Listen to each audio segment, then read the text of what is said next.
Bonjour à toutes et à tous. Alors on fait un petit point sur la proposition de loi dite narcotrafic, que la France ne tombe pas dans le piège du narcotrafic pour être précis, qui a été examinée en commission, pour lesquelles nous avons obtenu un certain nombre de victoires par rapport au texte qui revenait du Sénat, qui prévoyait notamment sur les questions de surveillance, par exemple, de pouvoir décrypter les conversations chiffrées sur les messageries cryptées. Bon, au-delà de l'impossibilité technique, je veux dire, la volonté de faire ça a été mise en échec en commission des lois et ça a été supprimé.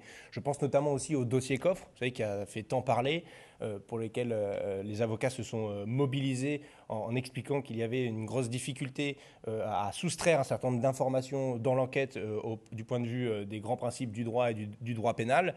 Et c'est à une voix que le dossier coffre a été rejeté en commission des lois. Donc c'est une victoire aussi également. Néanmoins, nous restons opposés à ce texte sur les narcotrafics pour une raison assez évidente, c'est qu'il sera complètement inefficace pour lutter contre le narcotrafic, en tout cas la criminalité organisée, ce qu'on appelle du haut du spectre, c'est-à-dire les plus organisés et les plus criminels. Bon. Pourquoi? Parce que, pour vous donner un exemple très simple, qu'est-ce qui pourrait être efficace pour lutter contre l'entrée de grosses quantités de drogue en France? Mettre des scanners dans les ports, notamment au port du Havre, et des scanners mobiles. Y a-t-il besoin d'une proposition de loi pour mettre des scanners dans les ports? Non.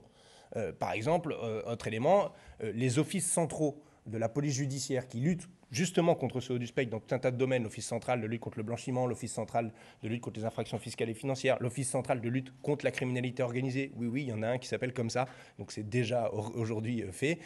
Tous ces offices centraux sont en sous-effectif, drastiquement en sous-effectif. Y a-t-il besoin d'une proposition de loi pour embaucher les effectifs suffisants? Non.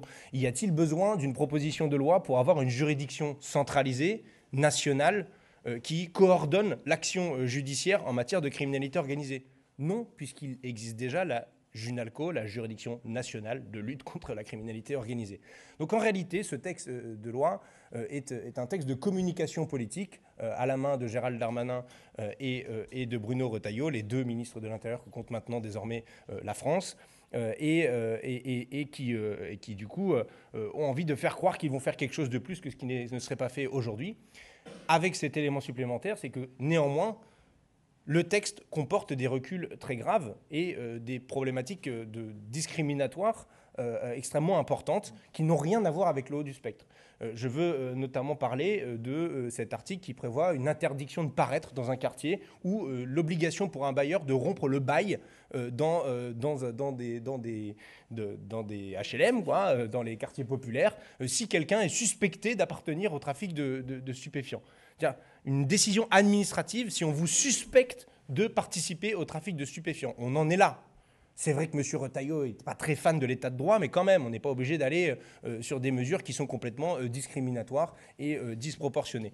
Donc nous continuons de nous opposer à ce texte de loi, tout en réaffirmant notre volonté de lutter efficacement contre la criminalité organisée. Et ça, je vous renvoie vers le document qui a été édité par le groupe parlementaire de la France Insoumise il y a maintenant quelques mois, plan de lutte contre le narcotrafic, qui rappelait toute une série de mesures, à la fois de lutte contre la criminalité organisée, évidemment, mais aussi de dire qu'on ne luttera pas efficacement contre les stupéfiants si on ne réduit pas la consommation. Et le meilleur moyen de réduire la consommation, c'est encore de faire des véritables politiques de prévention et notamment cette proposition de légalisation du cannabis qui est un marqueur important pour nous puisque c'est soustraire aussi plusieurs milliards d'euros des mains des trafiquants. Voilà, merci.